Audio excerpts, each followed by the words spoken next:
My dear masters and my dear gods of Andhra Pradesh and the whole of the world, మిత్రులారా, వేదాంత పరిభాషలో ప్రతి జీవుడిని ఒక పురుషుడు అంటారు. రెండు ఉన్నాయి, పురుషుడు, ప్రకృతి. పురుషుడు అంటే ఆ చైతన్యం యొక్క అంశ కణము, ప్రకృతి అంటే ఆ శక్తి క్షేత్రాల యొక్క విశేష లోకాలు. కనుక ఈ రెండు కూడాను మళ్ళీ మూల చైతన్యం నుంచే వచ్చాయి. కానీ మూల చైతన్యం నుంచి రెండుగా విభజింపబడి ఒక శక్తి క్షేత్రమైంది, ఒకటేమో ఆత్మక్షేత్రమైంది.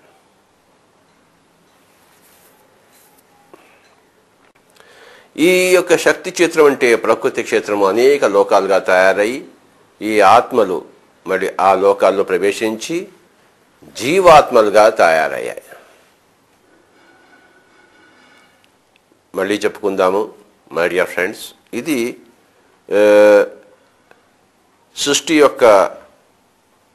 సృష్టి రచన కార్యక్రమంలో మూల రచన సిద్ధాంతాలు.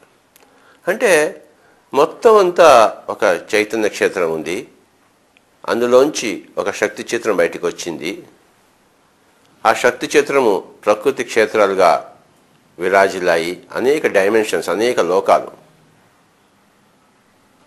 అతల వితల సుతల పాతాళ రసా తలాతల, ఇలాగా మరి సత్యలోక, భూలోక, భువర్, సువర్, జన, మహా, తప, అనేక లోకాలుగా పుంఖానుపుంఖాలుగా ఆ యొక్క ప్రకృతి మనకి తెలుస్తుంది. అలాగే ఆత్మక్షేత్రం నుంచి అనేక అంశాత్మలు బయలుదేరి ఈ ప్రకృతి క్షేత్రంలో, శక్తి క్షేత్రంలో, ఈ లోక క్షేత్రంలో మరి తమ అనుభవాలను పండించుకుంటుండగా మరి ఆ ప్రకృతితో మమేకమయ్యి నప్పుడు ఈ యొక్క ఆత్మను జీవుడు అంటారు. సో జీవాత్మలు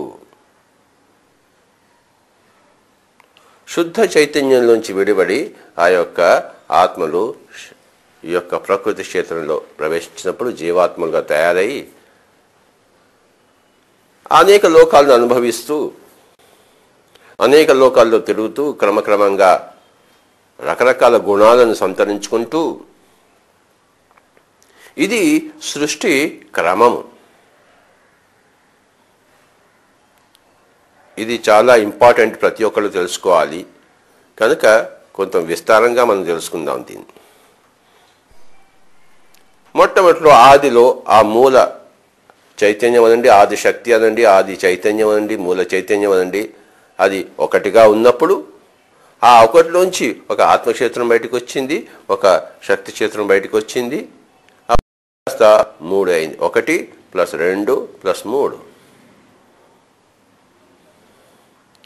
కనుక ఆ యొక్క ఆత్మక్షేత్రం నుంచి అనేక అంశాత్మలు ఈ యొక్క శక్తి క్షేత్రంలో చేరి మరి జీవాత్మలుగా తయారయ్యి మరి ఖనిజం లోకంలో ఉన్నప్పుడు ఖనిజ ఆత్మగా, వృక్షలోకంలో ఉన్నప్పుడు వృక్షాత్మగా, జంతు లోకంలో ఉన్నప్పుడు జంతు ఆత్మగా, మానవ లోకంలో ఉన్నప్పుడు మానవాత్మగా, దైవ లోకాల్లో ఉన్నప్పుడు దైవాత్మగా, ప్రకృతితో ఉన్నప్పుడు ప్రకృతి ఆత్మలుగా, ఇలా రకరకాల ఆత్మలుగా జీవాత్మలుగా తయారయ్యాయి.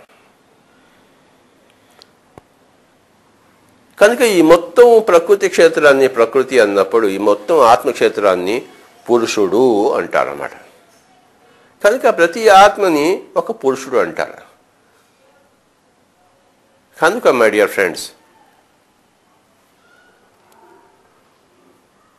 మానవ లోకంలో ప్రవేశించిన తర్వాత ఈ యొక్క పురుషుడు అంటే ఒక ఆత్మ, జీవాత్మ, మానవాత్మ అయినప్పుడు ఆ పురుషుడికి 4 రకాల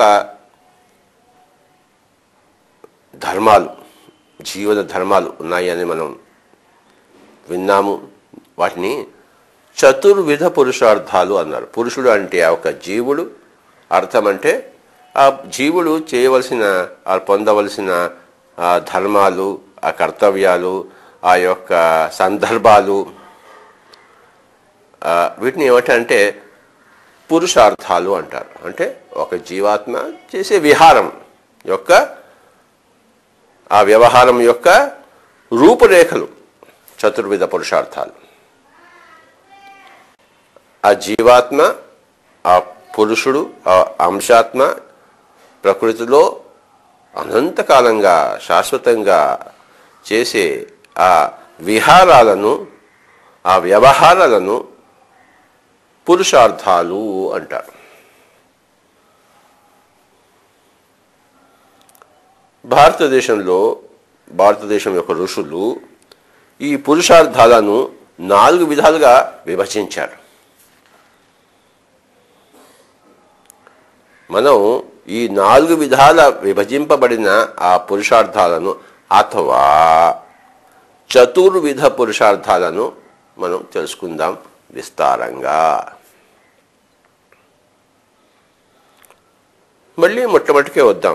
మొట్టమొదటిలో ఉన్నది మూల చైతన్యము, దాన్ని ఆది పరాశక్తి అంటాము. అందులోంచి ఒక ప్రకృతి క్షేత్రము, ఒక ఆత్మక్షేత్రం బయటకు రాగా మళ్ళీ ఆ మూల చైతన్యం అది అక్కడే ఉంటుంది. అందులోంచి ఇంకోటి వచ్చిందన్నమాట. అలాగా ఎలాగైతే తల్లి ఉంది, తల్లిలోంచి బిడ్డలు వచ్చినప్పుడు తల్లి చనిపోలేదు, బిడ్డలు ఉన్నారు, తల్లి ఉంది. తల్లి కాకుండా బిడ్డలు మళ్ళీ తయారయ్యామట కుటుంబం. ఆ ఒకటిలోంచి 3 అనే కుటుంబం వచ్చింది. ఆ ఒకటేమో ఆది పరాశక్తి, అది ఆ మూల చైతన్యం ఉండగా అందులోంచి ఒక ఆత్మక్షేత్రము, అనేక ఆత్మల సముదాయం, తర్వాత అనేక లోకాల సముదాయం ప్రకృతి క్షేత్రము. ఇది పురుష క్షేత్రము, అది ప్రకృతి క్షేత్రము.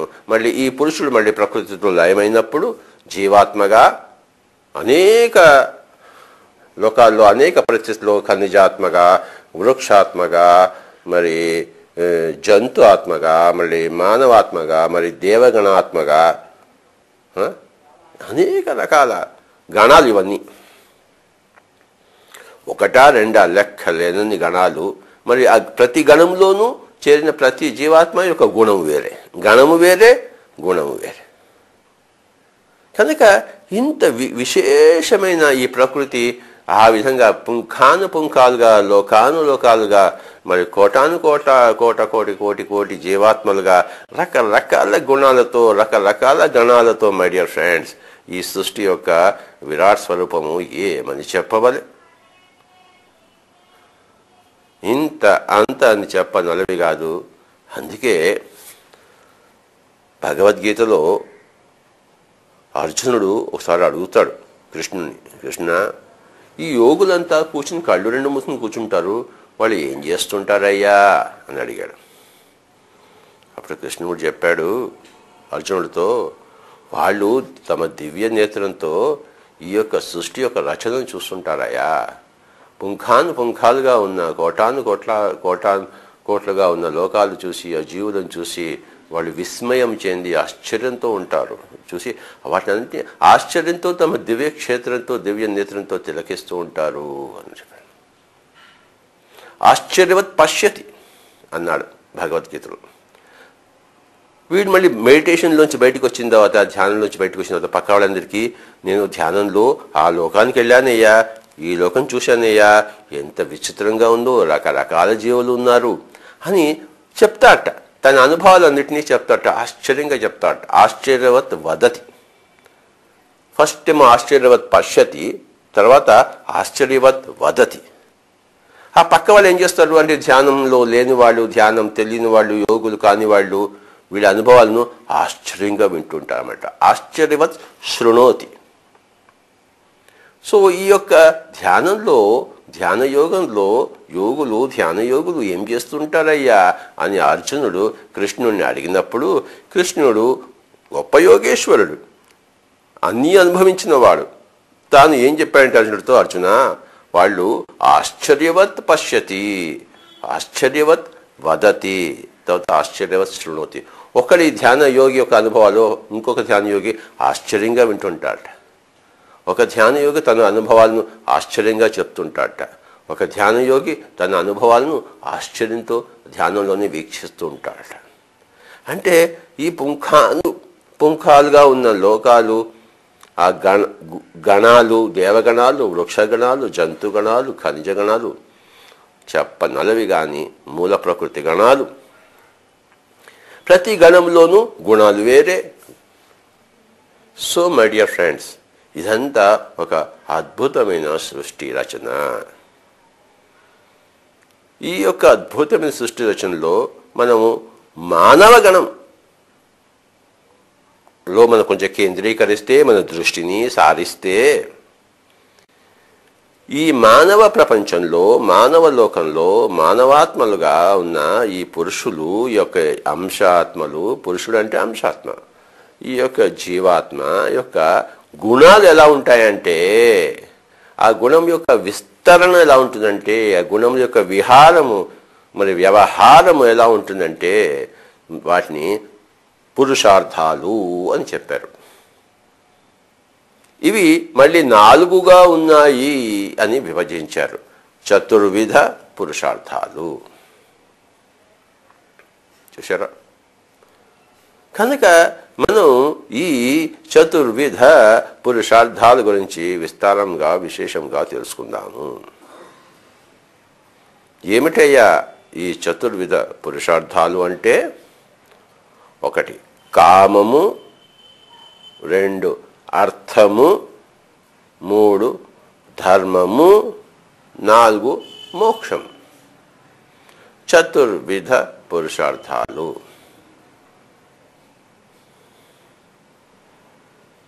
చూశారా? భగవద్గీతలో మరొక శ్లోకం ఉంది. చాతుర్వర్ణ్యం మయా సృష్టం గుణ కర్మ విభాగశః తస్య కర్తారమపి మాం విద్యకర్తారమవ్యయం. అంటే ఈ పురుషలోకాన్ని, ఈ యొక్క అనేక శక్తి క్షేత్రాలను, లోకాలను పుంఖానుగా నేను సృష్టించాను. కానీ ఇవన్నీ నాకన్నా విభిన్నంగా ఉన్నాయి. అందులో వాళ్ళ గుణాలు బట్టి, వాళ్ళ కర్మలను బట్టి 4 వర్ణాలుగా ఏర్పడ్డాయి. 4 వర్ణాలుగా మనం విభజించుకోవచ్చు. చాతుర్వర్ణ్యం 4 వర్ణాలు. చాతుర్వర్ణ్యం మయా సృష్టం అంటే నా వల్ల సృష్టింపబడ్డాయి. గుణ కర్మ విభాగశః వాటి గుణాలను బట్టి, వాటి కర్మలను బట్టి. గుణం అంటే ఆంతరింగిక జీనోటైపు, కర్మ అంటే బహిర్గత ఫినోటైప్ అంటారు. 2 పదాలు ఉన్నాయి, జీనోటైపు, ఫినోటైప్ అంటారు. ఇది కొంచెం బయాలజీ చదివిన వాళ్ళకి ఈ పదాలు బాగా అర్థమవుతాయి. దాన్ని నేను చెప్తాను. జీనోటైప్ అంటే మన అంతరంగంలో ఉన్న గుణ సముదాయం. ఫినోటైప్ అంటే మన బహిర్గతమైన ఆ కర్మల రూపురేఖలు. కనుక యథా గుణ తథా కర్మ, యథా అంతరంగం తథా బహిరంగం. నీ లోపల ఏదుందో అది నీ లోపల బయటికి వస్తుంది. చూసారా? అంటే నీ లోపల ఉన్న దాన్ని బట్టి నీ బయట ఉన్న వాటిని మనం తెలుసుకోవచ్చు. నువ్వు బయట చేస్తున్న కర్మను బట్టి నీ యొక్క గుణంను మనం తెలుసుకోవచ్చు. గుణమును బట్టే కర్మ ఉంటుంది, గుణంలోంచి కర్మ వస్తుంది. ఈ యొక్క సృష్టి క్రమంలో గుణాలు మారుతూనే ఉంటాయి, కర్మలు కూడా మారుతూనే ఉంటాయి. కనుక ఈ యొక్క మారుతున్న గుణాలు, మారుతున్న కర్మలు, వీటిని మనం ఒక స్థూలంగా 4గా విభజించుకుంటే చాతుర్వర్ణ్యాలు ఏర్పడ్డాయి. 4 వర్ణాలు ఏర్పడ్డాయి. 4 రంగు. వర్ణం అంటే రంగు. 4 రంగులుగా వాటిని మనం చూడవచ్చు. కనుక మై డియర్ ఫ్రెండ్స్, ఆ 4 వర్ణాలకు సంబంధించిన 4 రకాల ఆ యొక్క కర్మల యొక్క వాటి గుణాలని ఏమంటామంటే మనం చతుర్విధ పురుషార్థాలు. చాతుర్వర్ణ్యాలు, ఆ ప్రతి వర్ణానికి సంబంధించిన ఆ గుణగణాలు. చూశారు? ఈ భగవద్గీతలో ఈ శ్లోకం కూడా మరొకసారి తెలుసుకుందాము. చాతుర్వర్ణ్యం మయా సృష్టం గుణ కర్మ విభాగశః తస్య కర్తారమపి మాం విద్ధి అకర్తం అవ్యయం. వాటిని సృష్టించినా వాటికన్నా విడిగా ఉన్నాను. అవి నాలోంచి వచ్చినా నేను వ్యయము కాలేదు, నేను తగ్గబడలేదు, నేను అవ్యయముగానే ఉన్నాను, అకర్తగానే ఉన్నాను. అకర్తగానే అవ్యయంగానే ఉన్నాను. విద్ధి అకర్తం అవ్యయం. ఎలాగైతే ఒక తల్లి పిల్లల్ని కనింది, మరి ఆ తల్లి తన భాగాన్ని కోసుకుని పిల్లల్ని కనిందా? లేదు. ఆ తల్లి తల్లిలానే ఉంది, పిల్లలు బయటికి వచ్చారు. మళ్ళీ ఆ తల్లి తన స్వంత ఇచ్ఛతో పుట్టించిందంటే పుట్టారు అంతే. ఆ తల్లి పిల్లల్ని పుట్టించడానికి కర్త కాలేదు, కానీ పుట్టించింది. ఆ తల్లిలోంచి పిల్లలు వచ్చారు, కానీ ఆ తల్లి తగ్గబడలేదు. అలాగే ఆ మూల చైతన్యంలోంచి ఒకనొక పురుష క్షేత్రము, ఒకనొక ప్రకృతి క్షేత్రం వచ్చి మరి ఆ విస్తారంగా అవి ఒక దాంట్లో ఒక తల్లీనమయ్యి పుంఖానుపుంఖాలుగా లోకాలు, జీవులు, జీవాత్మలు వచ్చిన రకరకాల గుణాలు కనుతో నేను వీటన్నిటికీ సాక్షిగానే ఉన్నాను, నేను అకర్తగానే ఉన్నాను, నేను అవ్యయంగానే ఉన్నాను, తగ్గించబడలేదు అని ఎంత గొప్ప మూల చైతన్య సూత్రము ఆ శ్లోకంలో మనకి లభించింది. ఏ యోగేశ్వరుడైనా సరే ఇవన్నీ తెలుసుకున్నవాడు, మొహమ్మద్ కానివ్వండి, బుద్ధుడు కానివ్వండి, మహావీరుడు కానివ్వండి, యేసు ప్రభువు కానివ్వండి, కృష్ణుడు కానివ్వండి, వేదవ్యాసుడు కానివ్వండి, ఎన్ని యోగేశ్వర ధ్యానంలో, పరాకాష్ఠలో ఇవన్నీ కూడాను సువిదితాలు. కనుక ఇవన్నీ దర్శనం జరుగుతాయి. కనుకనే ఋషి అంటే ద్రష్ట. అంటే ఈ ఆత్మక్షేత్రంలోని సత్యాలన్నీ వీక్షిస్తాడు, దర్శిస్తాడు. కనుక వాళ్ళని ఋషులు అన్నారు, ద్రష్టలు అన్నారు. వాళ్ళు చెప్పింది వినవలే శృతి వేదం. అంటే ధ్యాన యోగేశ్వరులు వాళ్ళు ధ్యానం యొక్క అనుభవాలను విశ్లేషించి చెప్పగా, వివరించి చెప్పగా చెప్పిన వాటిని శృతి అంటారు. వాటిని వ్యాఖ్యానం చేసినప్పుడు అవి స్మృతి అంటారు. మై డియర్ ఫ్రెండ్స్, కనుక చతుర్విధ పురుషార్థాల గురించి మనం తెలుసుకుందాము. సో చాతుర్వర్ణ్యం మయా సృష్టం గుణ కర్మ విభాగశః తస్య కర్తారమపి మాం విద్య కర్తారమవ్యయం. ఈ 4 వర్ణాలేంటి? గుణ కర్మ విభాగశః, 4 గుణాలు ఏమిటి, 4 రకాల కర్మలు ఏమిటి, అది తెలుసుకుందాము. 4 రకాల గుణాలు ఏమిటి అంటే తమో గుణము, రజోగుణము, సాత్విక గుణము, మరి శుద్ధ సాత్విక, మరి నిర్గుణ గుణం. కనుక తమో గుణము, రజోగుణము, సాత్వికము, శుద్ధ సాత్వికము, నిర్గుణము. కనుక ఈ శుద్ధ సాత్వికం వచ్చేసరికి ఇవి రెండు వెరసి ఒకటే శుద్ధ సాత్విక నిర్గుణం అయిపోతుంది. వెరసి తమో గుణం అలానే ఉంటుంది, రజోగుణం అలానే ఉంటుంది, మరి సాత్విక గుణం అలా ఉంటుంది. ఈ శుద్ధ సాత్విక నిర్గుణం కలిసి ఒక గుణంగా తయారవుతుంది. ఈ 4 గుణాలు చాతుర్వర్ణ్యం అని చెప్పేసి. కనుక ఈ గుణానికి చెందిన, తమో గుణానికి చెందిన కర్మలు వేరే, రజోగుణానికి చెందిన కర్మలు వేరే, సాత్విక గుణానికి చెందిన కర్మలు వేరే, ఈ శుద్ధ సాత్విక నిర్గుణ ఈ గుణానికి చెందిన కర్మలు వేరే. సో ఈ తమో గుణంలో విశేషంగా ఉండే వాళ్ళని మరి శూద్రులు అన్నారు. ఈ రజోగుణంలో విశేషంగా ఉండే వాళ్ళని వైశ్యులు అన్నారు. ఈ యొక్క సాత్విక గుణంలో విశేషంగా ఉండేవాళ్ళని క్షత్రియులు అన్నారు. మరి ఇక్కడ ఉండేవాళ్ళని బ్రాహ్మణులు అన్నారు. కనుక ఈ యొక్క తమో గుణంలో ఉండే వాళ్ళ గుణాలు ఎలా ఉంటాయి, వాళ్ళ కర్మలు ఎలా ఉంటాయి? ఆ గుణం బట్టి కామము, అర్థము, ధర్మము, మోక్షం. కనుక తమో గుణంలో ఉండే వాళ్ళ కర్మలు విశేషంగా కామపూరితంగానే ఉంటాయి. వైశ్య అంటే ఈ యొక్క రజోగుణంలో ఉండేవాళ్ళు అంటే వాళ్ళు సగం కామపూరితంగా ఉంటాయి, సగం అర్థపూరితంగా ఉంటాయి. ఇకపోతే క్షత్రియ లోకంలో వచ్చిన వాళ్ళు అంటే సాత్విక గుణ సంపన్నులు, వాళ్ళ కర్మలు 3 రకాలుగా ఉంటాయి. ఒక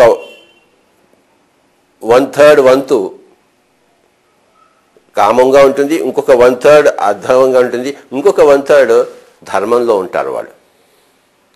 ఇకపోతే ఇక్కడ ఉండే వాళ్ళకి ఆ కామంతో పాటు, ఆ అర్థంతో పాటు, ఆ ధర్మంతో పాటు మోక్ష స్థితిలో కూడా ఉంటారు. మోక్ష యొక్క కర్మలు కూడా చేస్తారు వాళ్ళు. కనుక నువ్వు ఏ యొక్క లెవెల్లో ఉన్నావో సృష్టి యొక్క క్రమంలో మొట్టమొదటి తమో గుణంలో వస్తాం కొన్ని జన్మలు, తర్వాత కొన్ని జన్మలు రజోగుణంలో వస్తాం. అంటే తమో గుణం వదిలిపెట్టదు, తమో గుణంతో పాటు రజోగుణాన్ని సంతరించుకుంటాము. ఇలాగనమాట. మొట్టమొదటిలో ఇదే ఉంటుంది. ఇది కేవలం తమో గుణంలోనే ఉంటారు. క్రమేపీ ఒక రజోగుణాన్ని కూడా సంతరించుకుంటారు. తమో రజోగుణాల్లో విరాజిల్లుతారు. ఇంకా ముందు పోయి సృష్టి క్రమంలో మళ్ళీ ఒక బుద్ధిని కూడా సంతరించుకుంటారు, ఒక సాత్వికాన్ని కూడా సంతరించుకుంటారు. అప్పుడేమైతే తమో గుణము రజోగుణంతో పాటు ఒక సాత్విక గుణం కూడా వస్తుంది వాళ్ళకి. ఇంకా ముందుపోయి సృష్టి క్రమంలో మరి చివరి మానవ లోకంలో చివరి జన్మల్లో మరి బ్రాహ్మణులుగా వచ్చి శుద్ధ సాత్వికం నిర్గుణం కూడా సంతరించుకుని వాళ్ళు మోక్ష స్థితిలో కూడా ఉంటారు, మోక్షమైన కర్మలు చేస్తుంటారు. ఇవన్నీ మనం కూలంకషంగా తెలుసుకోవాలి. ఇది గొప్ప శాస్త్రం, ఇది ఆధ్యాత్మిక విజ్ఞాన భాండాగారము శాస్త్రం. కనుక నీ గుణం ఎలా ఉంటుందో జీనోటైపు, నీ కర్మలు అలా ఉంటాయి. నువ్వు తమో గుణ ప్రధానమైతే నీ కర్మలు తమో గుణ ప్రధానమైన కామపూరితంగా ఉంటాయి. అలా ఉండాలి, అలా ఉంటాయి, అది సహజము. అలాగే నువ్వు రజోగుణానికి ఎగబ్రాకినప్పుడు నీ యొక్క కర్మలు, నీ యొక్క వ్యవహారాలు సగం తమోగుణ ప్రధానంగా అంటే కామపూరితంగా, సగం అర్థపూరితంగా ఉంటాయి. నువ్వు ఇంకా పైకి వెళ్ళినప్పుడు ఒక సాత్వికం కూడా నీలో వచ్చినప్పుడు ఒక ధర్మయుతంగా కూడా ఉంటాయి. అర్థము, ధర్మము ప్లస్ ఆ కామము మూడు ఉంటాయి. ఇంకా ముందు పోయినప్పుడు నీ కామంతో పాటు, నీ అర్థంతో పాటు, నీ ధర్మంతో పాటు మోక్ష కర్మలు కూడా నువ్వు చేస్తావు. చాతుర్వర్ణ్యం మయా సృష్టం గుణ కర్మ విభాగశః తస్య కర్తారమపి మాం విద్యకర్తారమవ్యయం. మొత్తం యొక్క సృష్టి యొక్క స్థితిని ఈ ఒక్క శ్లోకంలో చెప్పి పడేశాడు మహాయోగేశ్వరుడైన వేదవ్యాసుడు. తమోగుణము, రజోగుణము, సాత్విక గుణము, మరి శుద్ధ సాత్విక, మరి నిర్గుణ గుణం. కనుక తమోగుణము, రజోగుణము, సాత్వికము, శుద్ధ సాత్వికము, నిర్గుణము. కనుక ఈ శుద్ధ సాత్వికం వచ్చేసరికి ఇవి రెండు వెరసి ఒకటే శుద్ధ సాత్విక నిర్గుణం అయిపోతుంది. వెరసి తమో గుణం అలానే ఉంటుంది, రజోగుణం అలానే ఉంటుంది, మరి సాత్విక గుణం అలా ఉంటుంది. ఈ శుద్ధ సాత్విక నిర్గుణం కలిసి ఒక గుణంగా తయారవుతుంది. ఈ 4 గుణాలు చాతుర్వర్ణ్యం అని చెప్పేసి. కనుక ఈ గుణానికి చెందిన తమో గుణానికి చెందిన కర్మలు వేరే, రజోగుణానికి చెందిన కర్మలు వేరే, సాత్విక గుణానికి చెందిన కర్మలు వేరే, ఈ శుద్ధ సాత్విక నిర్గుణ ఈ గుణానికి చెందిన కర్మలు వేరే. సో ఈ తమో గుణంలో విశేషంగా ఉండే వాళ్ళని మరి శూద్రులు అన్నారు. ఈ రజోగుణంలో విశేషంగా ఉండే వాళ్ళని వైశ్యులు అన్నారు. ఈ యొక్క సాత్విక గుణంలో విశేషంగా ఉండేవాళ్ళని క్షత్రియులు అన్నారు. మరి ఇక్కడ ఉండేవాళ్ళని బ్రాహ్మణులు అన్నారు. కనుక ఈ యొక్క తమో గుణంలో ఉండే వాళ్ళ గుణాలు ఎలా ఉంటాయి, వాళ్ళ కర్మలు ఎలా ఉంటాయి, ఆ గుణం బట్టి కామము, అర్థము, ధర్మము, మోక్షం. కనుక తమో గుణంలో ఉండే వాళ్ళ కర్మలు విశేషంగా కామపూరితంగానే ఉంటాయి. వైశ్య అంటే ఈ యొక్క రజోగుణంలో ఉండేవాళ్ళు అంటే వాళ్ళు సగం కామపూరితంగా ఉంటాయి, సగం అర్థపూరితంగా ఉంటాయి. ఇకపోతే క్షత్రియ లోకంలో వచ్చిన వాళ్ళు అంటే సాత్విక గుణ సంపన్నులు, వాళ్ళ కర్మలు 3 రకాలుగా ఉంటాయి. ఒక 1/3 వంతు కామంగా ఉంటుంది, ఇంకొక 1/3 అధర్మంగా ఉంటుంది, ఇంకొక 1/3 ధర్మంలో ఉంటారు వాళ్ళు. ఇకపోతే ఇక్కడ ఉండే వాళ్ళకి ఆ కామంతో పాటు, ఆ అర్థంతో పాటు, ఆ ధర్మంతో పాటు మోక్ష స్థితిలో కూడా ఉంటారు. మోక్ష యొక్క కర్మలు కూడా చేస్తారు వాళ్ళు. కనుక నువ్వు ఏ యొక్క లెవెల్లో ఉన్నావో సృష్టి యొక్క క్రమంలో మొట్టమొదటిలో తమో గుణంలో వస్తాం కొన్ని జన్మలు, తర్వాత కొన్ని జన్మలు రజోగుణంలో వస్తాం. అంటే తమో గుణం వదిలిపెట్టదు, తమో గుణంతో పాటు రజోగుణాన్ని సంతరించుకుంటాము. ఇలాగనమాట. మొట్టమొదటిలో ఇదే ఉంటుంది. ఇది కేవలం తమో గుణంలోనే ఉంటారు. క్రమేపీ ఒక రజోగుణాన్ని కూడా సంతరించుకుంటారు. తమో రజోగుణాల్లో విరాజిల్లుతారు.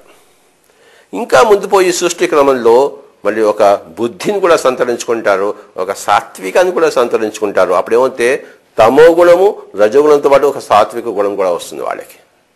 ఇంకా ముందుపోయి సృష్టి క్రమంలో మరి చివరి మానవ లోకంలో చివరి జన్మల్లో మన బ్రాహ్మణులుగా వచ్చి శుద్ధ సాత్వికం నిర్గుణం కూడా సంతరించుకుని వాళ్ళు మోక్ష స్థితిలో కూడా ఉంటారు. మోక్షమైన కర్మలు చేస్తుంటారు. ఇవన్నీ మనం కూలంకషంగా తెలుసుకోవాలి. ఇది గొప్ప శాస్త్రం. ఇది ఆధ్యాత్మిక విజ్ఞాన భాండాగారము శాస్త్రం. కనుక నీ గుణం ఎలా ఉంటుందో జీనోటైపు, నీ కర్మలు అలా ఉంటాయి.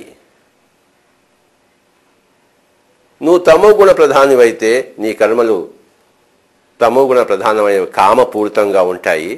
అలా ఉండాలి, అలా ఉంటాయి, అది సహజము. అలాగే నువ్వు రజోగుణానికి ఎగబ్రాకినప్పుడు నీ యొక్క కర్మలు, నీ యొక్క వ్యవహారాలు సగం తమోగుణ ప్రధానంగా అంటే కామపూరితంగా, సగం అర్థపూరితంగా ఉంటాయి. నువ్వు ఇంకా పైకి వెళ్ళినప్పుడు ఒక సాత్వికం కూడా నీలో వచ్చినప్పుడు ఒక ధర్మయుతంగా కూడా ఉంటాయి. అర్థము, ధర్మము ప్లస్ ఆ కామము మూడు ఉంటాయి. ఇంకా ముందు పోయినప్పుడు నీ కామంతో పాటు, నీ అర్థంతో పాటు, నీ ధర్మంతో పాటు మోక్ష కర్మలు కూడా నువ్వు చేస్తావు. చాతుర్వర్ణ్యం మయా సృష్టం గుణ కర్మ విభాగశః తస్య కర్తారమపి మాం విద్య కర్తారమవ్యయం. మొత్తం యొక్క సృష్టి యొక్క ఆ స్థితిని ఈ ఒక్క శ్లోకంలో చెప్పి పడేశాడు మహాయోగేశ్వరుడైన వేదవ్యాసుడు. భగవద్గీతలో అర్జునుడు, కృష్ణుడు అంతా వేదవ్యాసుడే. ఆ కౌరవులు, పాండవులు అంతా వేదవ్యాసుడే. ఆయన యొక్క విశేషమైన ఆ రచన, ఆ యొక్క శిల్పఖండం అది మరి లోక కళ్యాణం కోసం ఆ వేదమూర్తి, ఆ యోగమూర్తి, ఆ జ్ఞానమూర్తి, ఆ యోగేశ్వరుడైన ఆ మహాయోగేశ్వరుడైన వేదవ్యాసుడు తన కలములోంచి, తన కంఠములోంచి, తన కలం నుంచి కదా కంఠంలోంచి చెప్పాడుగా ఇంకొక యోగేశ్వరుడు దాన్ని కలప్ చేశాడు. ఈయన కంఠం నుంచి విస్తారంగా వస్తూనే ఉంది ప్రవాహం వెల్లువలాగా, మరి ఆకాశ గంగలాగా మరి ఆయన కంఠం నుంచి వస్తున్నప్పుడు ఇంకొక యోగేశ్వరుడు కూర్చుని దాన్ని పొల్లు పోకుండా, ఒక్క అక్షరం పోకుండా రాస్తూనే ఉన్నాడు. రాస్తున్నాడు. ఇది అందరికీ తెలిసిన విషయమే. అందులోంచి వచ్చింది ఈ మహాభారతాలన్నీ. మహాభారతం వచ్చిందంతా ఆ వేదవ్యాసుడి యొక్క కంఠంలోంచి అసిధారావ్రతంగా వచ్చింది. మరి దాన్ని కలంతో ఇంకొక యోగేశ్వరుడు రాశాడు.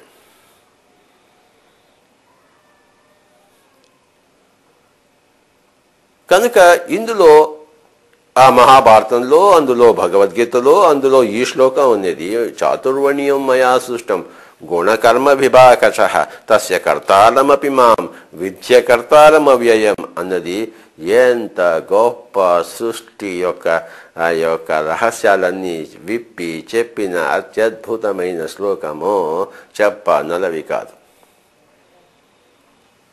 నేను నిన్ను పుట్టించినా నేను నిన్ను పుట్టించలేదు. నువ్వు నాలోంచి వచ్చినా నువ్వు వేరే, నేను వేరే. నేను కర్తను కాదు, అకర్తను. నేను తగ్గించబడలేదు, వ్యయము కాలేదు, అవ్యయము. నువ్వు పురుషాత్మగా ఉండి మరి ప్రకృతులతో కలిసినప్పుడు అనేక గుణాలు నీలో బయలుపడి అనేక కర్మ నీలోంచి వచ్చాయి. ఈ అనేక గుణాలను, అనేక కళలను 4 రకాలుగా మనం విభజించవచ్చు అని ఆయన చెప్పాడు, వేదవ్యాసుల వారు. వేదవ్యాసుల వారికి పిరమిడ్ స్పిరిచువల్ సొసైటీ మూవ్మెంట్ తరఫున విశేషమైన ప్రణామములు. 4 వర్ణాలు చాతుర్వర్ణ్యం. ఈ 4 వర్ణాలని ఏదైనా పేరు పెట్టుకో, ABCD అని పేరు పెట్టుకోవచ్చు, EFGH అని పెట్టుకోవచ్చు, IJKL అని పెట్టుకోవచ్చు. What's in the name? A rose called by any other name would smell as sweet అన్నాడు విలియం షేక్స్పియర్ గారు. అంటే ఒక నామంలో ఏమున్నదయ్యా? ఒక పువ్వుని ఏ నామంతో పిలిచినా ఆ పరిమళము మారదు కదా, ఆ వస్తువు మారదు కదా, ఆ విశేషంలో మార్పు ఉండదు కదా. నామంలో ఏమీనూ లేదు,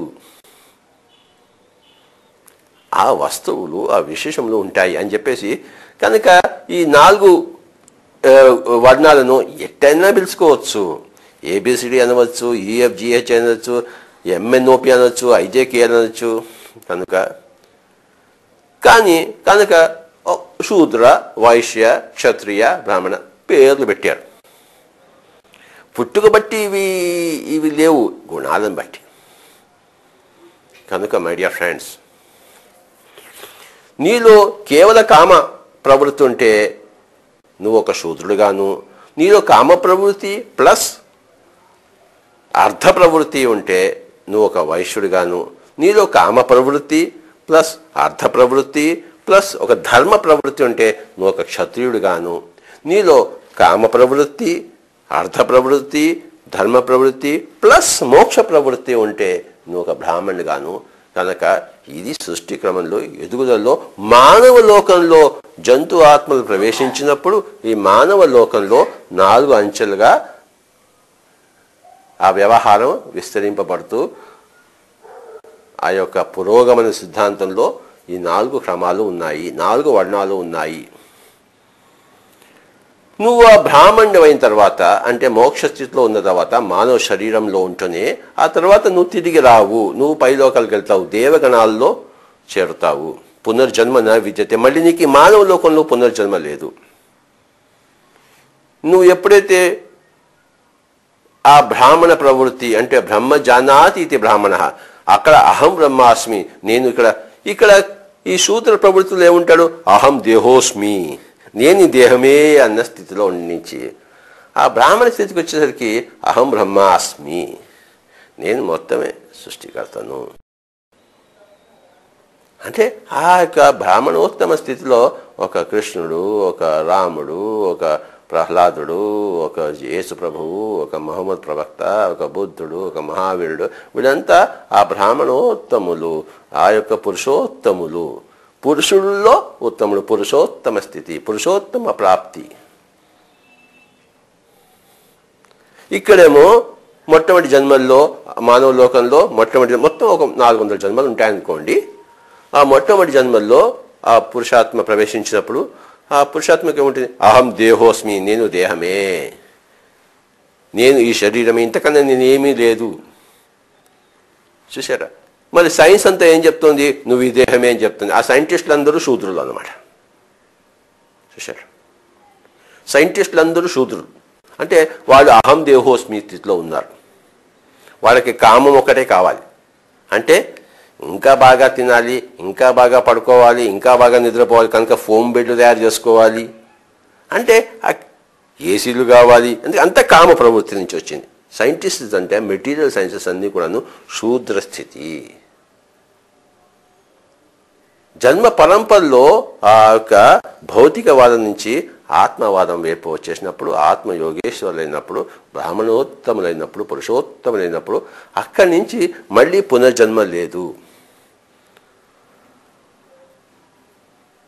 కనుక మై డియర్ ఫ్రెండ్స్, ఈ సైంటిస్టులు అంటే ఈ కనపడే కళ్ళతో, ఈ వినపడే చెవులతో మాత్రమే చూసి విని దాంట్లోంచి తెలుసుకునే వాళ్ళు అంతా శూద్రులు. అంటే సైంటిస్ట్ స్థితి శూద్ర స్థితి. అంటే ఇంకా చిన్న శైశవాత్మ. ఈ సైంటిస్ట్ శైశవాత్మ అయితే నేను అహం దేహోస్మి, అహం బాడీయోస్మి, అహం ఆటమ్స్ ఓస్మి, అహం మాలిక్యూల్స్ ఓస్మి, ఇంతకన్నా ఏమీ లేదు. ఇది చనిపోతే నేను చనిపోయినట్లు లెక్క అని ఆ యొక్క సైంటిస్టు ఆ శైశవాత్మ, యోగేశ్వరుడు పూర్ణాత్మ, ఇన్ఫినిట్ సోల్.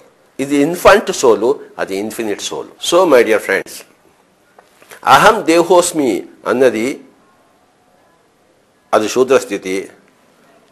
వైశ్య స్థితి ఏంటంటే అహం దేహ ప్లస్ అహం మన, అంటే నేను ఒక మనసుని, నేను ఒక మైండ్ని, నేను శరీరమే కాదు, నేను ఒక మైండ్ని. తర్వాత క్షత్రియుల్లో ఒక బుద్ధి, నేను ఒక బుద్ధిని, నేను ఒక శరీరాన్ని, నేను ఒక మనసుని, నేను ఒక బుద్ధిని, నాకు ఒక బుద్ధి ఉంది. ఇక్కడ ఆ దేహోస్మి స్థితిలో బుద్ధి ఏమీ లేదు. నేను నిన్ను తింటా, నువ్వు నన్ను తిను, నేను నిన్ను కొడతా, నువ్వు నన్ను చంపుకో, ఏమిటో గోలంతా. కనుక నేను మేకను తింటా, చేపను తింటా, మనుషులను తింటా, తినడమే నా పని. నేను నిన్ను తింటా, నువ్వు నన్ను తిను, నేను నిన్ను చంపుతా, నువ్వు నన్ను చంపు. ఇదే ఆ యొక్క శరీరంలోనే మొత్తం అంతా వ్యవహారం అంతా. మనసుని ఉపయోగించి తెలుసుకోవడము, మనసు యొక్క కోరికలు, మనసు యొక్క ఆ సంగీతము, ఆ నృత్యము, ఈ కళలు, ఇవన్నీ మనసు నుంచి వచ్చాయి. కనుక అక్కడ అవన్నీ ఉంటాయి. ఇకపోతే మంచి ఏమిటి, చెడు ఏమిటి అనే బుద్ధి క్షేత్రంలో ప్రవేశించినప్పుడు నువ్వు ఒక క్షత్రియుడు అవుతావు. నీకు మంచి చెడు తెలియనప్పుడు నువ్వు క్షత్రియుడివి కావు. తర్వాత నేనెవరు, నేను శరీరం కాదు, అహం బ్రహ్మాస్మి, నేనే అంతం చోట్ల మమాత్మ సర్వభూతాత్మ అని ఆ క్షేత్రంలో ప్రవేశించినప్పుడు అప్పుడు నువ్వు బ్రాహ్మణుడు. బ్రహ్మ జానాతి ఇది బ్రాహ్మణ మై డియర్ ఫ్రెండ్స్. కనుక ఈ అహం దేహోస్మి అనే స్థితి నుంచి ఒకనొక జంతు ఆత్మ మానవ లోకంలో ఫస్ట్ ప్రవేశించినప్పుడు, శైశవాత్మగా ఉన్నప్పుడు, శైశవ మానవాత్మగా ఉన్నప్పుడు అహం దేవోస్మి ఉంటుంది. మరి జన్మ పరంపరలో 400 జన్మల్లో ఒక్కొక్క మెట్టు ఎక్కి అన్నీ మారుతుండగా, కర్మలన్నీ మారుతుండగా చివరికి ఒక కర్మలు ఎలా ఉంటాయంటే మోక్ష స్థితిలో ఉంటాయి. శరీరంలో ఉన్నాడు కనుక శరీర స్థితి, శరీర కామం ఉంటుంది. మనసు కనుక మనసు యొక్క కోరికలు ఉంటాయి. బుద్ధి కనుక బుద్ధి యొక్క ఆ యొక్క వివేకము ఉంటుంది. ఆత్మ కనుక ఆ యొక్క మోక్ష స్థితిలోనే ఉంటాడు. అంటే ఈ నాలుగిటిని సమతుల్యంగా ఉంటుంది వాడి జీవితంలో. ఒకనొక బ్రాహ్మణుడి జీవితంలో వాడి జీవితం అంతా చూసుకుంటే 25% కామంలో ఉంటాడు, 25% అర్థంలో ఉంటాడు, 25% ధర్మంలో ఉంటాడు, 25% మోక్షంలో ఉంటాడు. చక్కగా ఏది ఇంకొక దాన్ని డామినేట్ చేయదు. కనుక 4 పుష్కలంగా సరైన సమతూకంలో ఉండేవాడు బ్రాహ్మణుడు. 3 సమతూకంలో ఉండేవాడు, అంటే మోక్షం లేకుండా, మోక్షం గురించి ఇంకా తెలియదు ఆ క్షత్రియుడికి. ఇంకా అహం దేహోస్మిలో ఉన్నాడు, కానీ ఆ దేహంతో పాటు బుద్ధి కూడా వికసించింది. కనుక 3 వంతులు చేసుకున్నట్టే అయితే ఒక 1/3 వంతు కామము, 1/3 వంతు అర్థము, 1/3 వంతు ధర్మంలో ఉంటాడు క్షత్రియుడు. వైశ్యుడు 50% కామము, 50% అర్థంలో ఉంటాడు. శూద్రుడు 100% కామంలో ఉంటాడు. కనుక ఈ చతుర్విధ పురుషార్థాలు ఏమిటంటే కామ, అర్థ, ధర్మ, మోక్షము. కామం అంటే తమోగుణం నుంచి ఉద్భవించింది, అర్థం అంటే రజోగుణం నుంచి ఉద్భవించింది, ధర్మం అంటే సాత్వికం నుంచి ఉద్భవించింది, మోక్షం అంటే శుద్ధ సాత్విక నిర్గుణం నుంచి ఉద్భవించింది. కనుక నీ యొక్క గుణం బట్టి, జీనోటైప్ బట్టి నీ యొక్క కర్మలు ఉంటాయి. నీ యొక్క ఫినోటైప్ బట్టి, అంటే నీ యొక్క బహిర్గతాన్ని బట్టి నీ అంతర్గతాన్ని మనం తెలుసుకోవచ్చు. అంతర్గతాన్ని గుణం అంటాము, బహిర్గతాన్ని కర్మ అంటాము. ఈ గుణము బట్టి ఆ కర్మ బట్టి 4 విధాలుగా విభజించవచ్చు అన్నారు. చాతుర్వర్ణ్యం మయా సృష్టం గుణ కర్మ విభాగశః తస్య కర్తారమపి మాం విద్ధి అకర్తారమవ్యయం. వాటి కర్తను నేనైనా నేను వాటి కర్తను కాదు. చాతుర్వర్ణ్యం మయా సృష్టం గుణ కర్మ విభాగశః తస్య కర్తారమపి మాం విద్య కర్తారమవ్యయం. 4 వర్ణాలకి సంబంధించిన, 4 గుణాలకు సంబంధించిన 4 ఆ పురుషార్థాలనే చతుర్విధ పురుషార్థాలు అన్నాం. ఏమిటయ్యా ఈ చతుర్విధ పురుషార్థాలు అంటే మానవుడికి కావలసిన 4: 1 కామము, 2 అర్థము, 3 ధర్మము, 4 మోక్షం. మొట్టమొదటిలో మానవుడికి కామం ఒకటే కావాలి. పరిణతి చెందిన తర్వాత కామము అర్థము కావాలి. ఇంకా పరిణతి చెందితే కామము అర్థము ప్లస్ ధర్మము కావాలి. ఇంకా పరిణతి చెందితే కామము అర్థము ధర్మము మోక్షము 4 కావాలి. కానీ కొంతమంది విపరీతమైన భాష్యం ఇచ్చేసి మోక్షం కావాలంటే కామం ఉండకూడదు అన్నారు. తెలియదు వాళ్ళకి. ప్రతి ఒక్క వ్యక్తికి మాట్లాడే హక్కు ఉంది కనుక తెలిసిన వాళ్ళు మాట్లాడతారు, తెలియని వాళ్ళు మాట్లాడతారు. బొత్తిగా తెలియని వాళ్ళు మాట్లాడతారు, సగం తెలిసిన వాళ్ళు మాట్లాడతారు, 3 వంతులు తెలిసిన వాళ్ళు మాట్లాడతారు. కానీ మొత్తం తెలిసిన వాళ్ళంతా మాట్లాడినప్పుడు అప్పుడే హాయిగా ఉంటుంది, అప్పుడే సరిగ్గా ఉంటుంది. ఒక బుద్ధుడు మాట్లాడినప్పుడే అది సరిగ్గా ఉంటుంది. బుద్ధి లేనివాడు, బుద్ధుడు కానివాడు మాట్లాడితే అది సరిగ్గా ఉంటుందా? ఉండదు కదా. ఒక ధృతరాష్ట్రుడు మాట్లాడితే, ఒక దుర్యోధనుడు మాట్లాడితే అది సరిగ్గా ఉంటుందా? అది వ్యక్తిగతంగానే ఉంటుంది కానీ సృష్టిగతంగా ఉండదు. అది వాడి అభిప్రాయగతంగానే ఉంటుంది కానీ సత్యగతంగా ఉండదు. కనుక నువ్వు మోక్షం కావంటే నువ్వు కామానికి అర్థంగా దూరంగా ఉండాలి, హిమాలయానికి వెళ్ళిపోవాలి, సంసారం నుంచి దూరంగా ఉండాలి. ఇలా చెప్పేవాళ్ళంతా ఏమీ తెలియని వాళ్ళు. కనుక మై డియర్ ఫ్రెండ్స్, ఈ చతుర్విధ పురుషార్థాలు గురించి మనం తెలుసుకుంటున్నాము. మొట్టమొదట కామం గురించి తెలుసుకుందాం. కామం అంటే నువ్వు శరీరంతో చేసే ప్రక్రియలు. శరీరంతో ఏమేం చేస్తాం? మనం భోంచేస్తాం, పాడుకుంటాము, మైథునము అంటే సెక్స్. అంటే ఈ మూడిట్లోనే బాగా జీవించేవాడు, 100కి 100 పాళ్ళు వాటి కోసమే జీవించేవాడు, వాటిలోనే తృప్తి పొందేవాడు.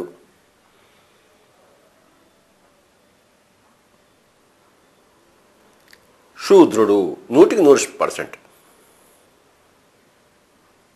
ఇంకోటి ఏది అక్కర్లేదు వాడికి. 5 జ్ఞానేంద్రియాల్లో కూడాను కళ్ళతో ఉన్న జ్ఞానేంద్రియం మరి సౌందర్యాన్ని కూడా వాడంతా వీక్షించలేడు. చెవులతో అంటే ఈ యొక్క శ్రవణేంద్రియాలతో ఆ సంగీతాన్ని కూడా వాడికి ఇష్టపడ్డు. ఇవి అక్కర్లేదు, కానీ ఈ వాసన కావాలి, రుచి కావాలి, మళ్ళీ సెక్స్ కావాలి. చర్మంతో హాయి, ఆ రుచితో హాయి, మళ్ళీ ఆ వాసనతో హాయి. ఇక్కడ మాత్రం కేంద్రీకృతమై ఉన్నవాడు శూద్రుడు. అది శైశవాత్మస్థితి, బాలాత్మస్థితి. తర్వాత మరి యువాత్మ, ప్రౌఢాత్మ అయినప్పుడు కళలు కావాలి. అంటే సంగీతోపాసన, సౌందర్యోపాసన, మరి యొక్క ఆ కళలన్నీ వస్తాయి.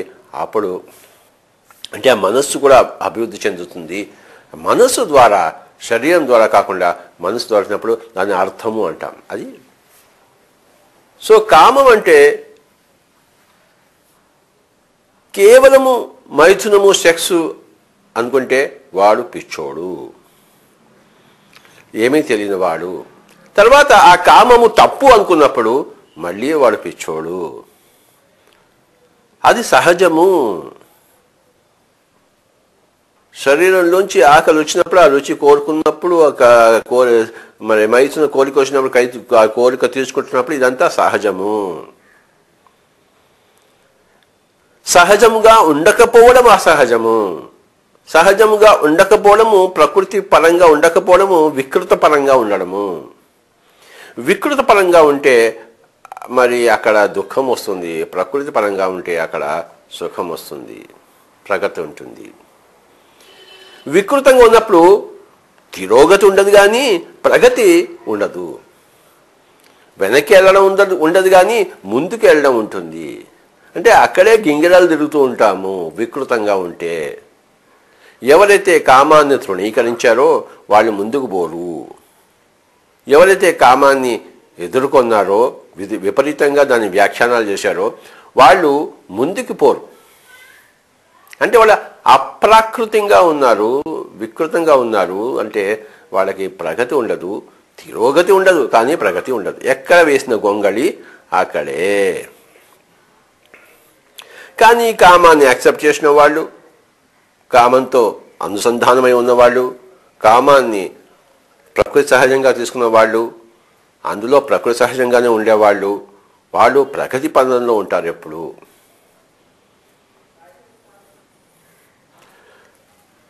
కామం అనేది ఒక తప్పనిసరి పురుషార్థము.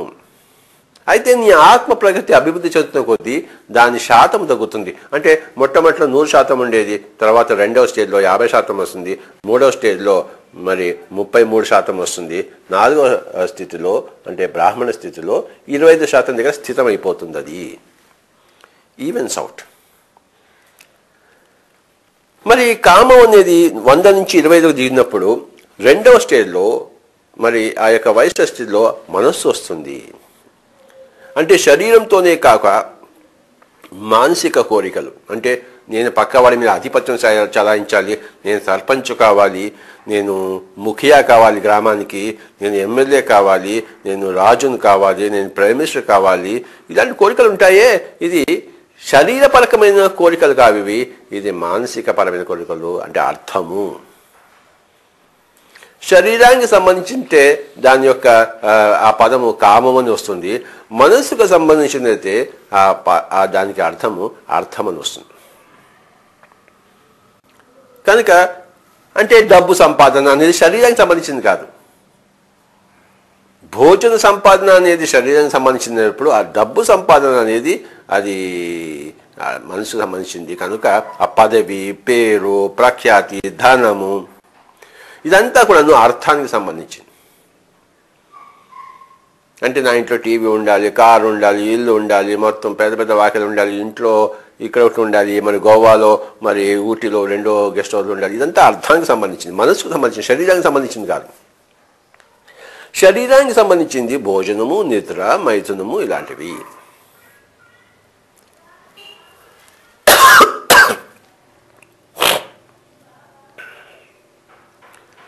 కనుక ఈ ప్రాపంచికమైన విద్యలు, ప్రాపంచికమైన మరి డబ్బు సంపాదన కార్యక్రమాలు ఇవన్నీ వెరసి అర్థము కింద వస్తుంది. రెండవ బిట్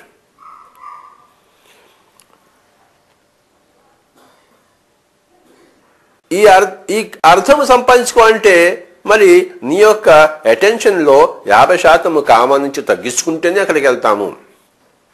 నువ్వు పుస్తకాలు చదువుకోవాలి, ఐఏఎస్ పాస్ కావాలి, లేకపోతే బిఎస్సి కావాలి, నువ్వు బీటెక్ కావాలి, ఇంజనీరింగ్ కావాలి అంటే నీ యొక్క అటెన్షన్ని కామం నుంచి 1% తగ్గిస్తేనే అది వస్తుంది, లేకపోతే రాదు. చూసారా? అందుకే ఎప్పుడైతే నువ్వు అలా వచ్చేసినప్పుడు నీ కామం అంటే నీ శరీరపరకమైన నిద్ర అవన్నీ కూడా నీకు అక్కడ వాటి మీద నీ మనసు 50% తగ్గి ఇక్కడ అర్థం మీద వస్తుంది. Second stage. ఫస్ట్ స్టేజ్ కామం అది 100% ఉంది. సెకండ్ స్టేజ్లో కామం 50% వస్తుంది, మిగతా 50% అర్థం వస్తుంది, మనస్సు పరమైన. అది ప్రగతి పదం. సో మై డియర్ ఫ్రెండ్స్, కనుక కేవలం ఆ కామం లెవెల్లోనే ఉండే కొన్ని 100 జన్మలు ఉంటాయి. మొత్తం 400 జన్మల్లో ఒక 200 జన్మలు అక్కడే ఉంటాయి. వాళ్ళకి అదే కావాలి, ఇంకేదో అక్కర్లేదు. అందులోనే అభివృద్ధి వాడికి. ఇంకా నిద్ర, ఇంకా భోజనం, ఇంకా మైథునం అక్కడే ఉంటారన్నమాట. అది కరెక్ట్. ఆ స్థితిని దాటినప్పుడు అక్కడ పరిపూర్ణంగా అవన్నీ 100% అనుభవించిన తర్వాత మరి అందులోంచి ఇంకేదో కావాలని వచ్చినప్పుడు అప్పుడు మనస్సు పరంగా వస్తారు. అప్పుడు రెండవ స్టేజ్లో వైశ్య స్థితిలో వస్తారు.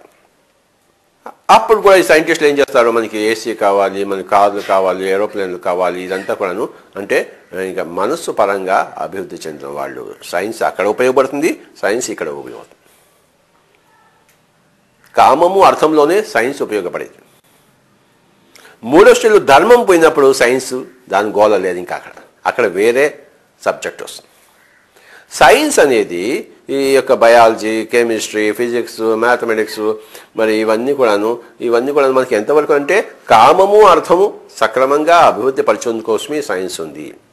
ఇకపోతే మిగతా రెండు ధర్మము మోక్షం తెలుసుకోవాలంటే ఈ ఫిజికల్ సైన్సెస్ పనికిరావు, అక్కడ స్పిరిచువల్ సైన్స్ కావాలి, ఆధ్యాత్మికత కావాలి.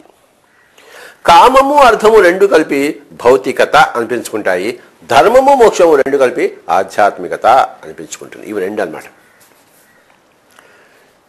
ధర్మము మోక్షము మరి అవగాహన చేసుకోవాలంటే ఈ సైన్స్, నీ ఫిజిక్స్, నీ కెమిస్ట్రీ ఎందుకు పనికిరాదు, దాని గోల అక్కడ ఉండదు. కనుక ఈ ఫిజిక్స్, కెమిస్ట్రీ, బాటనీ, జువాలజీ గోల ఇదంతా, ఈ ప్రోటీన్స్, హైడ్రోకార్బన్స్, ఫైర్స్, ఈ గోలంతా ఎప్పుడు ఉంటుంది? ఈ యొక్క లోయర్ స్టేజెస్లో ఉంటుంది, హయ్యర్ స్టేజెస్లో ఉండదు. అంటే ఆ శూద్ర స్థితి, ఆ వైశ్య స్థితిలోనే దానికి పరిమితము సైన్స్. క్షత్రియ స్థితి, బ్రాహ్మణ స్థితికి అది వేరే ఉంటుంది. ఆంతరంగిక శాస్త్రం, ఆత్మశాస్త్రం, ఆధ్యాత్మిక శాస్త్రం. అక్కడ నీకు వేదవ్యాసుడు పనికొస్తాడు, అక్కడ నీకు బుద్ధుడు కావాలి, అక్కడ నీకు మహావీరుడు కావాలి. ఆ ధర్మ మోక్ష క్షేత్రాల్లో ఐన్స్టీన్ పనికిరాడు, నీల్స్ బోర్ పనికిరాడు, సర్ ఐజాక్ న్యూటన్ పనికిరాడు. కామ అర్థ క్షేత్రాల్లో అభివృద్ధి కోసం, మరింత కాపం సుఖమైన కోసం, జీవితం కోసం, మరింత మరి సమృద్ధివంతమైన జీవితం కోసం ఆ కామ అర్థ క్షేత్రాలలో విశేషమైన మరి మనకి ప్రగతి కావాలి. అక్కడ ఈ ఫిజికల్ సైన్సెస్, ఈ భౌతిక శాస్త్రం యొక్క ఆ పరిధి అంతే, ఆటమ్స్ అండ్ మాలిక్యూల్స్ పరిధి. ధర్మంలో ప్రవేశించినప్పుడు అంటే నువ్వు క్షత్రియత్వంలో అంటే ప్రజాక్షేమం. క్షేమం ఎక్కడి నుంచి వస్తుంది? ధర్మంలోంచి వస్తుంది. ప్రజాక్షేమము క్షత్రియ ధర్మం. కేవలం శరీర ధర్మంలో ఉంటే శూద్రుడు, ప్రజాక్షేమంలో ఉంటే క్షత్రియుడు. ఆ ధర్మం ఎక్కడి నుంచి వస్తుంది? ఆ ధర్మం అనేది అది ఆధ్యాత్మికతకు సంబంధించినది.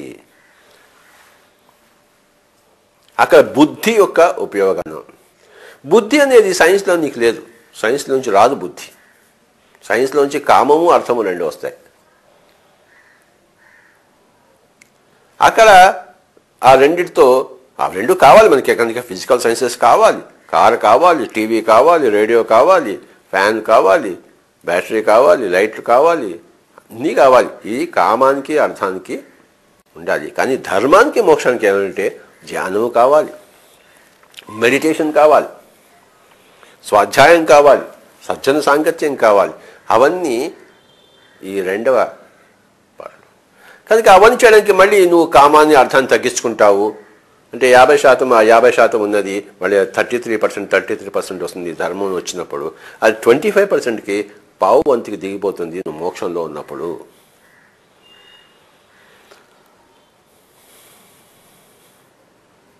ఇవన్నీ నేను చెప్పేవన్నీ మీకు ఏ పుస్తకాల్లోనూ దొరకవు, ఏ పుస్తకాల్లోనూ లేవు. ఇదంతా నా యొక్క స్వ అనుభవము. నేను చెప్పేదంతా ఎక్కడి నుంచి వచ్చింది? నా స్వానుభవం. ఇప్పటిదాకా గ్రంథాల్లో చెప్పబడింది వేరే, నా స్వానుభవం వేరే. మరి నన్ను ఏం చేయమంటారు? నా స్వానుభవం మీకు అందించడం నా ధర్మం. దాన్ని స్వీకరించారా లేదా, పక్కన పెట్టారా, అవగతం చేసుకున్నారా, అవగాహన చేసుకున్నారా, దట్ ఈస్ యువర్ చాయిస్. నా ధర్మం నేను అనుభవం చేసుకున్నది, నేను తెలుసుకున్నది, నా జీవిత సత్యాలు నేను ప్రకటించడం నా యొక్క ధర్మము. అది నేను చేయకపోతే నేను నా పట్ల అసంతృప్తుడిగా ఉంటాను. నేను చేయవలసింది నేను చేయకపోతే నేను అసంతృప్తితో ఉంటాను. మీరు చేయకపోతే నాకేమీ అసంతృప్తి లేదు. మీరు పుట్టినా, చచ్చిపోయినా, చేసినా, చేయకపోయినా, మోక్షం పొందినా, పొందకపోయినా నాకేమీ అసంతృప్తి లేదు. ఎలాగైతే కౌరవులు పాండవులు యుద్ధం చేసుకుంటే కృష్ణుడికి ఏమీ అసంతృప్తి లేదు. మీరు కొట్టుకోండి, చావండి, నేను చూస్తాను ఇక్కడి నుంచి. నేను మటుకు యుద్ధం చేయను. నేను కౌరవుల పక్షాన లేదు, పాండవుల పక్షాన లేదు, మంచి పక్షాన లేదు, చెడు పక్షాన లేదు. కానీ నేను చూస్తాను, దగ్గర నుండి చూస్తాను మీరు ఎలా కొట్టుకుంటున్నారో. సో మై డియర్ ఫ్రెండ్స్, ఈ సత్యాలన్నీ కామం గురించి, అర్థం గురించి, ధర్మం గురించి, మోక్షం గురించి చెప్పవలసిన ధర్మం నాకుంది, ఎందుకంటే నేను చెప్పకపోతే నాకే అసంతృప్తి. కనుక నేను చెప్తూనే ఉంటాను. నా ముందు ఒక్కడు కూర్చున్నా, నా ముందు లక్షల మంది కూర్చున్నా ఈ చెప్పేది మారదు. ఎందుకంటే నా అనుభవం మారదు. నా జీవిత సత్యాలు నా అనుభవంలోంచి వచ్చినవి. నా అనుభవం ఎక్కడి నుంచి వచ్చింది? నా తృష్ణలోంచి వచ్చింది. సత్య అన్వేషణ, సత్య తృష్ణ, సత్య పిపాసలోంచి నాకు వచ్చాయి. కనుక మై డియర్ ఫ్రెండ్స్, ఒకటి మాత్రం తెలుసు, శాస్త్రం ఎప్పుడు ఎల్లడలా ఒక్కటే ఉంటుంది. విధాలుగా ఉండదు, అనేక రకాలుగా ఉండదు. కానీ మనం ఎంత ఈ స్కేల్లో 0 to 100 స్కేల్లో ఎంత ఉంటే, 2లో ఉంటే మనకు 2 సత్యమే కనబడుతుంది, మనం 3లో ఉంటే 3 అనే సత్యం కనబడుతుంది, 100 ఉంటే 100 సత్యం కనబడుతుంది. మన ప్రగతిలో మనం దూసుకుపోతున్న కొద్దీ మన వీక్షణ మారుతూ ఉంటుంది, మన సత్యాలు మారుతుంటాయి, మన జగత్తు మారుతూ ఉంటుంది, మన పరిధి మారుతూ ఉంటుంది, మన అవగాహనలు మారుతూ ఉంటాయి. మనం చిన్నప్పుడు తల్లి ఓడే ముఖ్యం, పరిగెత్తి మళ్ళీ తల్లి ఓడికే వస్తాం. చూశారు, ఇప్పుడు తల్లి ఓడికి వెళ్తామేంటి? ఇప్పుడు జీవిత సత్యాలు వేరే. కనుక మై డియర్ ఫ్రెండ్స్, ఇప్పుడు మనకి తల్లి ఓడి కాదు, సత్యపు ఓడి కావాలి. చిన్న పాపగా ఉన్నప్పుడు తల్లి ఓడి, మరి గడ్డాలు వచ్చిన తర్వాత సత్యపు ఓడి కావాలి, తల్లి ఓడి కాదు. కనుక ఆ సత్యపు ఓడిలో చేరిన వాళ్ళే యోగేశ్వరులు. వాళ్ళు చెప్పింది ఇగో నాకు తెలిసింది, నేను నా అనుబంధం సంపాదించుకుని ఏంటంటే, కామము అర్థంకి విరుద్ధం కాదు, కామము ధర్మానికి విరుద్ధం కాదు, కామము మోక్షానికి విరుద్ధం కాదు. అలాగే అర్థము కామానికి విరుద్ధం కాదు, అర్థము ధర్మానికి విరుద్ధం కాదు, అలాగే ధర్మము మోక్షానికి విరుద్ధం కాదు. ఇవన్నీ పరస్పరము ఉండవలసినవే. 4 విధ పురుషార్థాలు అందరికీ ఉండవలసినవే. అయితే మోతాదులు మారుతాయి, వాటి వాటి వాటి యొక్క ఆ పరిమాణము మారుతుంది. 100% ఉండేది 50% వస్తుంది, తర్వాత 33% వస్తుంది. కామం తర్వాత 25% సెటిల్ అవుతుంది. అర్థము 50%లో ఉండేది మళ్ళీ 33కి వస్తుంది, అది 25కి వస్తుంది.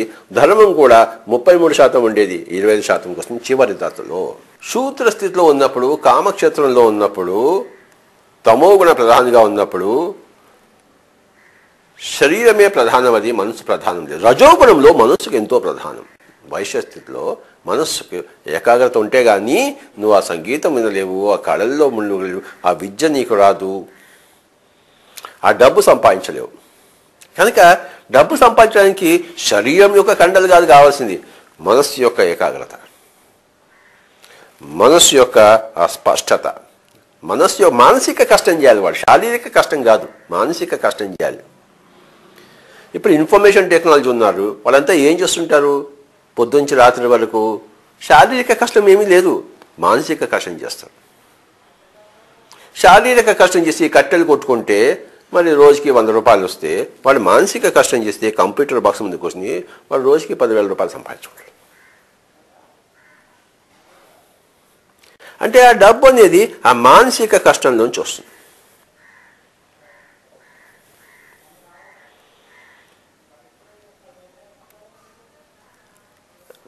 కనుక ఆ మానసిక ధర్మంలోకి, శారీరక ధర్మంలో ఉండేవాడే శూద్రుడు, మానసిక ధర్మంలో ఉండేవాడు ఆ మానసిక గుణగణాలతో, ఆ మానసిక గుణంతో, మానసిక గణంతో ఉండేవాడు రజోగుణంతో ఉండేవాడు, వాడు వైశ్యుడు. చూశారు? ఎంతసేపు ధనము ధనము ధనము, సమృద్ధి సమృద్ధి సమృద్ధి, సంపద సంపద సంపద సంపద, అక్కడే నా షేర్ వాల్యూ ఎప్పుడు పైకే పోతుండాలి. ఇదంతా అర్థం. సడన్గా షేర్ వాల్యూ పడిపోయినప్పుడు, వాళ్ళ జీవితంతో వ్యర్థం అయిపోయి చేసినప్పుడు, కళ్ళు బయర్లు కమ్మినప్పుడు, అప్పుడు ఏ గడ్డం గారి దగ్గరికి వస్తాడు, స్వామి నాకు మనశ్శాంతి పోయిందని చెప్పేసి. అప్పుడు ధ్యానం చేయబోయే అని చెప్పేసి పై స్థితికి తీసుకెళ్తాం. ఆ కామం కూడా శరీరం దృఢంగా ఉన్నప్పుడు చక్కగా కామం ఉంటుంది. శరీరం ముసిలైపోగానే, బాబు నా జీవితం అంతా వ్యర్థం అయిపోయింది, నా కామం లేదు, ఇప్పుడు నాకు నిద్ర రావటం లేదు, నా భోజనం తినలేకపోతున్నాను, అక్కడ వంకాయ కూర ఉంది కానీ ఇక్కడ నాకు తినలేకపోతున్నాను, ఏం చేయమంటావు స్వామీజీ అంటే, ధ్యానం చేయనైనా, శూద్రుడిగా బతికావు ఇంకా బ్రాహ్మణుడిగా కా, వైశ్యుడిగా బతికావు ఇంకా బ్రాహ్మణుడిగా కా దా అని అప్పుడు వాళ్ళకి ఏం చెప్తామంటే మనం వాళ్ళకి ధ్యానం నేర్పించినప్పుడు ఆ శూద్ర స్థితి నుంచి బయటకు వచ్చేసి ఆ వైశ్య స్థితి నుంచి బయటకు వచ్చేసి ఆ యొక్క బ్రాహ్మణ స్థితిలో అహం బ్రహ్మాస్మి అన్న స్థితికి వస్తాడు. అప్పుడు వాడి జీవితంలో దుఃఖం పోతుంది. నేను కేవలం శరీరమే అన్నప్పుడు ఆ శరీరము శుష్కించడం ఆ శరీర ధర్మము, ఆ శరీరం చనిపోవడం శరీర ధర్మము, ఆ శరీరము మరి క్షీణించడము. శీర్యతే ఇది శరీర, అది శరీరం యొక్క పద ఉత్పత్తి. శీర్యతే ఇది శరీర, దహ్యతే ఇది దేహ, దహింపబడుతుంది కనుక దాన్ని దేహము అన్నారు. క్షీణిస్తూ ఉంటుంది కనుక శరీరం అన్నారు. శీర్యతే ఇది శరీర, దహ్యతే ఇది దేహ. కనుక ఏదైతే క్షీణిస్తూనే ఉంటుందో, దహింపడానికి రెడీగా ఉంటుందో, అందులో నువ్వు కామాన్ని వెతుక్కుంటున్నావు. 100కి 100 పాళ్ళు 25% వెతుక్కో. 100కి 100 పాళ్ళు వెతుక్కుంటే నువ్వు గుండొస్తుందో చూడతావు, దుఃఖానికి పాలవుతావు, ఏడుస్తూ జీవిస్తావు. కనుక 100కి 100 పాలు కాకుండా 25 పాలకు పరిమితం అయ్యి, అలాగే మనసు డబ్బు సంపాదించాలి అన్నది కూడా నువ్వు 50%, 100% కాకుండా దానికి 25% పెట్టేసి పక్క వాళ్ళ కోసం కూడా హెల్ప్ చేయి. ధర్మం. నీ సంగతి నువ్వు చూసుకోమాక, పక్క వాళ్ళ సంగతి కూడా చూడు. నీకు బుద్ధి ఉంటే కదా నువ్వు పక్క వాళ్ళ దగ్గర పోయేది. బుద్ధి లేని వాడు తన దగ్గరే తాను ఉంటాడు. బుద్ధి ఉన్నవాడు పక్క వాళ్ళ దగ్గర పోయి నేర్చుకుంటాడు, అథవా నేర్పిస్తుంటాడు. కనుక ఆ పక్క వాళ్ళని కూడా నీ యొక్క జీవితంలోకి పరిగణనలోకి తీసుకోవడమే ధర్మము. తర్వాత నీ యొక్క అసలు ప్రకృతి అంటే నీ యొక్క విరాట్ స్వరూప ప్రకృతి, నీ యొక్క మూల చైతన్య ప్రకృతి, అక్కడికి పోవడమే నీ మోక్షం. ఎక్కడి నుంచి వచ్చావో అక్కడికి పోవడం, అది మోక్ష స్థితి. కనుక మనిషి జీవితము ఒక పిరమిడ్ మాస్టర్ ఎలా ఉంటాడంటే 25% కామము, 25% అర్థము, 25% ధర్మము, 25% మోక్షం. ఇది సరి అయిన most balanced life, perfect master యొక్క లైఫ్. చూసారా, కృష్ణుడు తన కామాన్ని తాను చూసుకున్నాడు, వదిలిపెట్టాడా? తన అర్థాన్ని తాను చూసుకున్నాడు, రాజుగా ఉన్నాడు, వదిలిపెట్టాడా? తన ధర్మాన్ని తాను చేశాడు, వదిలిపెట్టాడా? తన మోక్షంలో ఎప్పుడో ఉన్నాడు, పుట్టినప్పటి నుంచే ఉన్నాడు. కనుక మై డియర్ ఫ్రెండ్స్, ప్రతి పిరమిడ్ మాస్టరు ఒకానొక కృష్ణుడు లాంటి వాడు. అంటే కామాన్ని వదిలిపెట్టినవాడు కాదు, అర్థాన్ని వదిలిపెట్టినవాడు కాదు, ధర్మాన్ని వదిలిపెట్టినవాడు కాదు. కామంతో పాటు అర్థం, కామ అర్థాలతో పాటు ధర్మము, కామ అర్థ ధర్మాలతో పాటు మోక్షము, మోక్షంతో పాటు కామము, మోక్షంతో పాటు ధర్మము, మోక్షంతో పాటు. కనుక అన్నిటినీ సమదూకంగా 25, 25, 25, 25 చతుర్విధ పురుషార్థాలను సరిగ్గా 25 చేసిన వాడే పురుషోత్తముడు.